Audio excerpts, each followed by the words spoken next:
if you're doing a remodeling job, if you're doing a bigger job, you got to realize whenever you start with the foundation, if it's off square even a little bit, or if it's off plumb a little bit, or what, everything down the line will be off. The minute they try to frame it, that's going to be off a little bit. The minute they try to put drywall on, it's going to be off a little bit. And it's all going to come down to the finished carpentry stuff that is going to look off. And more caulk, more putty, stuff like that, it's all going to be needed, and it's just going to look a little off. The floors are going to be, like I said, you'll have that little gap sometimes down on the floors. So get your contractors or yourself to do it right from the beginning. Take the time to make sure it is perfectly square. Take the time to make sure that framing is perfectly plumb. If you're doing a roof, which that's getting into more complicated stuff, guys, I would not suggest for anybody that's never really touched a saw or a hammer to try to roof a house. Then you're getting into pitches and rafters or trusses, things like that. So that's more complicated. Once you learn how to do it, then it's not complicated. It's pretty much redundant, but things can get off. Things can get off bad on that sort of stuff. And it's hard work. It's very hard work. Your finished carpenters, though, like I said, if you want to do it, take the time. Take the time to learn. Take the time to learn the people you want to work for, because this is whenever homeowners get real particular about things. And they're getting real particular mostly with their money, because it's the end of the line. Their budget, they're ready to spend. They've got $100,000 to blow away whenever they're pouring the concrete for the foundation, or whenever they're framing.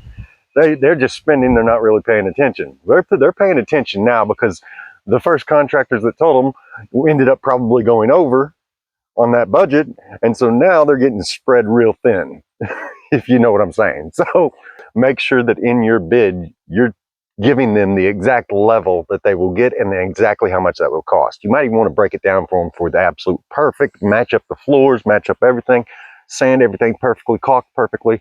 Looks like it's all basically one piece of wood running around there. Give them that price compared to saying if they do have some gaps on the floor. And I'll do a video at some point to show you guys how to bid out that process. It's just a matter of me sitting down and doing it. But as I said, they're real particular at this point, and they really, really, really want to get it done, because it's been a whole remodel that's gone on his has gone on since last year, because he had the one contractor, the guy who was doing everything himself, didn't subcontract anything out, which is another mistake. There's very few guys that know how to do everything whenever it comes to a house. And if you're in a place where they require permits and inspectors are coming in, they won't allow you. They'll make sure you get a licensed electrician, a licensed plumber. Now, there's ways to get around that, and that's the shadiness of the regulatory system.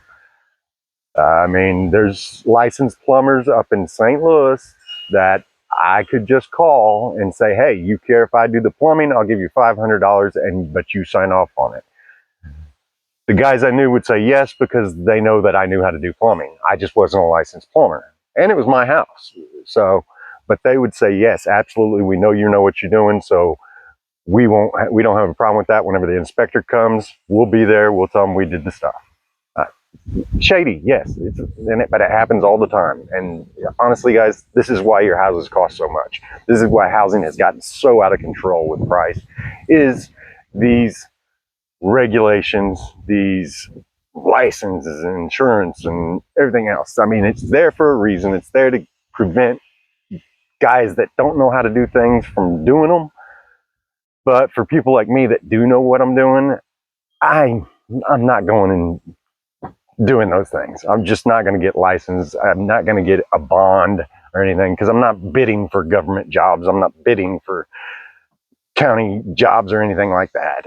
I'm not looking to do something big. I'm doing these small projects for homeowners, making my money, paying my taxes, doing my thing.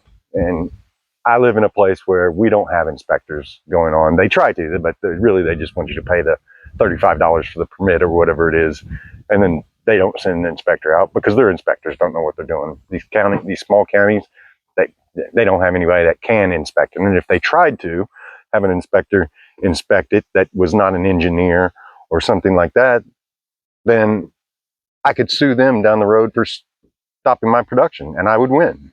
So gets into all to the building and why everything costs so much in this country. So, but finished carpenter, yes, I really wanted to.